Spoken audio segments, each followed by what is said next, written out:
Hey Astra Kids, and welcome back. And this is your 2023 horoscope using Vedic astrology.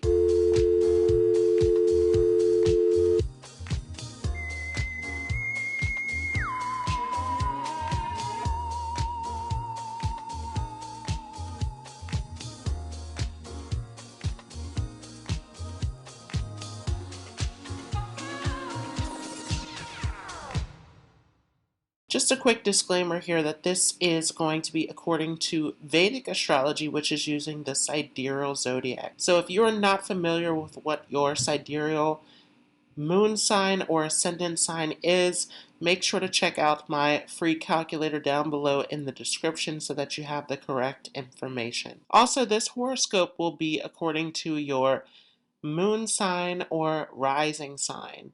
So this is not according to your sun sign, as the rising sign and the moon sign are mapping out your life.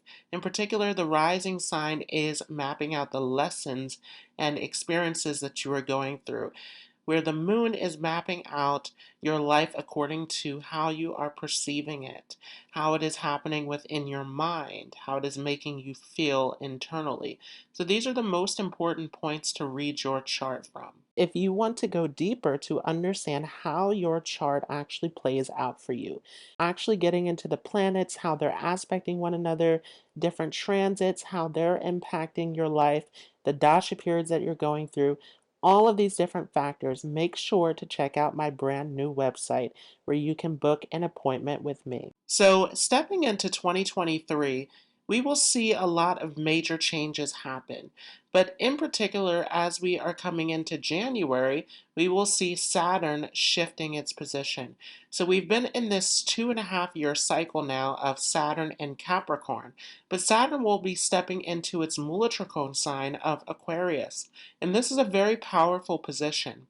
Throughout most of 2022, we're going to see Jupiter in the sign of Aries as well. And as we come towards the end of 2023, we're going to see Rahu shifting into Pisces and Ketu shifting into Virgo. We'll see that on October 30th, so more towards the end of the year. But we're going to have some major changes as Jupiter comes into Aries here in April and as Saturn is coming into Aquarius at the beginning of the year.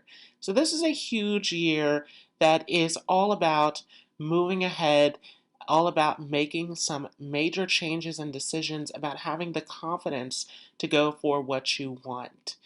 We are going to see Saturn for the majority of this year in the nakshatra of Shatabisha. So Shatabisha is a nakshatra that is very mysterious, that is very much about science and mystery and exploration.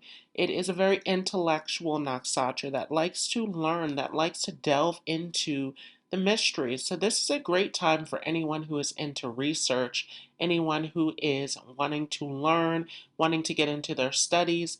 And also this Jupiter in Aries is going to support this as well, because Jupiter will start off its transit in the nakshatra of Ashwini, and Ashwini is a very intelligent nakshatra as well. It is all about getting to the truth, as it is our first Ketu nakshatra. So Ashwini is a nakshatra that is drawn to the mysteries, that is drawn to philosophy, that is all about learning, that is all about absorbing knowledge and information and understanding it at a deeper level. So this is a very academic nakshatra.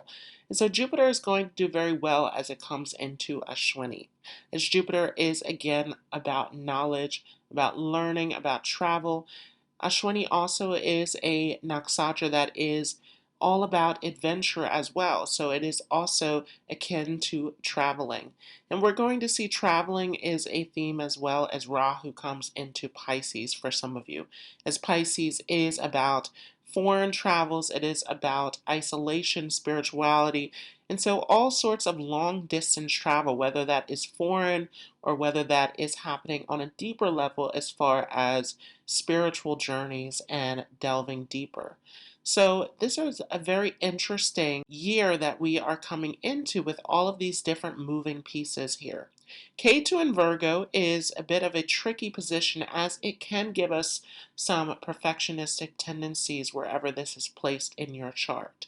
K2, remember, is a planet that is all about letting go, that is all about surrender. But K2 also has a side to it that is very stubborn because K2 is very much about our belief systems, about our deeper truth. So it is very adamant about what it believes. Remember that K2, although it is about spirituality, it is a very fiery, smoky kind of energy. So there is an intensity to K2, a very transformative energy that is behind it. And so as K2 comes into Virgo, it is a very critical time. It is about perfection, it is about details. And we can see some difficulties related to health as well. There's a lot around health as we're seeing Jupiter coming into Ashwini, which is health related. We're also going to see Rahu in Ashwini as we come into this next year as well, as we're finishing out this transit of Rahu in Aries. And then, of course, we have Saturn that's going to move into Shatabisha, which is also related to complicated illnesses and miracle healing. And so there is a lot that is centered around health, that is centered around healing, that is centered around natural medicines that can come up during this year as well. There can be a lot of war, and we are going to see Rahu coming into a conjunction with Jupiter as well. And so Rahu and Jupiter together is creating a very interesting yoga where we are going to see some explosive energies coming in here. Remember that Rahu is very obsessive. It blows everything up. And Jupiter is a very expansive planet. And we have it in this fiery sign of Aries. So this is going to be a very interesting energy that is all about risk taking, that is all about being daring, courageous, bold, going for what you want. But you want to be careful with that Rahu influence in there, as Jupiter and Aries can give us a great deal of luck and success around our achievements, as Aries is all about that willpower, that strength, that determination, that originality, that ability to pioneer and trend set. But Rahu is a planet that is very unstable, that can get us into some difficulties. So as Jupiter and Rahu come together, this is a great time to plan for what you want, but you also want to use some caution coming into this transit as well. For those of you with a Leo moon or Leo ascendant, Saturn will be shifting into Aquarius in your 7th house. And so this can be a time where relationships are becoming more serious. So for those of you who are in relationships, you are thinking long term. And this can mean that a lot can come up to the table, a lot of issues that need to be addressed. And anything that can't be addressed can lead to separation. So this is a big time of thinking long term in terms of your relationships. For those looking for relationships, this can be a time where you're running into more serious, more mature connections. It also can be a time where there's a bit of a dry spell in the area of relationships, where this is a time where you're more independent, more self-reliant. This also can be a great time for business. So for those of you who are working in a business partnership especially, this can be very beneficial for you. This also can give you a lot of ingenious ideas for those who are self-employed. This also can be a time where you are thinking about your future. You're very much about the long term with this Saturn placement. So this can be a time where you're thinking of travel plans, where you're thinking of your education and where you want to take it.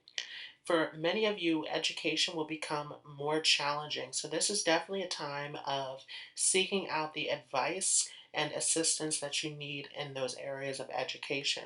For some of you, you might just drop a course and leave education suddenly. This can definitely be a time where your courses and anything related to education can become more challenging. It requires more effort, more patience, more persistence from you.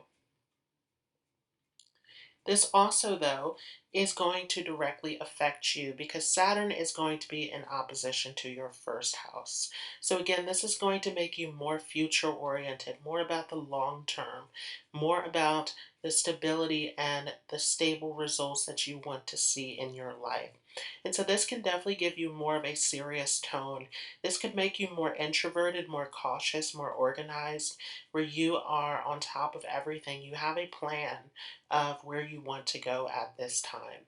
This also can give you a lot of plans around your home environment as well, where some of you are making repairs, renovations, some of you are becoming more organized and structured within your homes and getting rid of things that you no longer need. So a lot of changes occurring within your home environment. This could be a time where you're thinking of moving, where you are starting to develop a plan of what direction you want to take your home into. The most beneficial change will happen when Jupiter enters into Aries in April. So Jupiter has been in Pisces in your 8th house for a while now, and this has been more of a time of your spiritual studies, of your spiritual growth, of more of an inner reflective time of going inward. But as Jupiter comes out into this 9th house of Aries, this is definitely going to make you more adventurous, more open minded, more optimistic. This can be a great time for travel, a great time for your studies. This can be excellent for any kind of new philosophies, spiritual teachings that you're taking up at this time. This may be a time where you're seeking out a new mentor, someone who can give you some wisdom and guidance. And this can be a time where you're definitely going through a lot of growth. And so this Jupiter here is helping to broaden your horizons. This is definitely a time where you can see some distance from your close connections, though. So this may be a time where you are more detached from your younger siblings, from your close relatives. And this is a time where you are seeing things on a much broader perspective. So, this is going to be less about your smaller issues and concerns. You may be less interested in small talk, more interested in learning these big, broad philosophical topics, more interested in foreign cultures and foreign travel. All of these areas become open to you. This can also be a time where you are more prone to want to risk take or to invest, to gamble, but you want to be cautious in those areas because Jupiter is going to make this a very dreamy position where you can get yourself into financial loss if you're not careful in these areas. So, this is not necessarily a time to take any sort of risk. This can help you if you are self employed, though, where this can give you a lot of creative ideas and inspiration that can help you to grow in your business. This also can be a great time for your children, where your children are very successful in education, your children are doing very well, and your relationship overall with your children should be very happy at this time. Rahu is going to continue in your 9th house until the end of October. And so this Rahu in the 9th house is going to continue to get you in a mood of stepping down from your career and being more interested in learning and exploring. And as we come into the end of October, Rahu will shift backwards into Pisces. So going ahead into your 8th house. And this can be a beneficial transit for you where this can bring a lot of wealth, a lot of resources into your life. This can give you a lot of creative and ingenious ideas about money making. You just want to be careful that you're not getting into anything that is scandalous or taking too many risks in this area.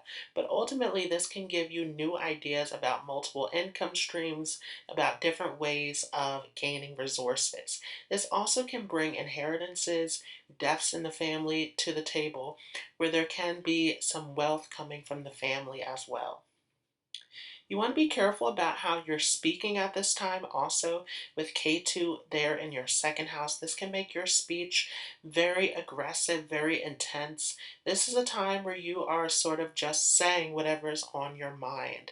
And so this can get you into some trouble. But K2 in this 2nd house also, interestingly, detaches you from your wealth.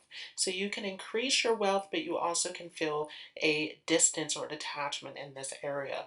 This also is a time to watch your diet, to watch how you're eating with K2 coming into that 2nd house. This is ultimately going to get you more interested in developing yourself spiritually. So continuing some of those studies that you've been getting into in the past.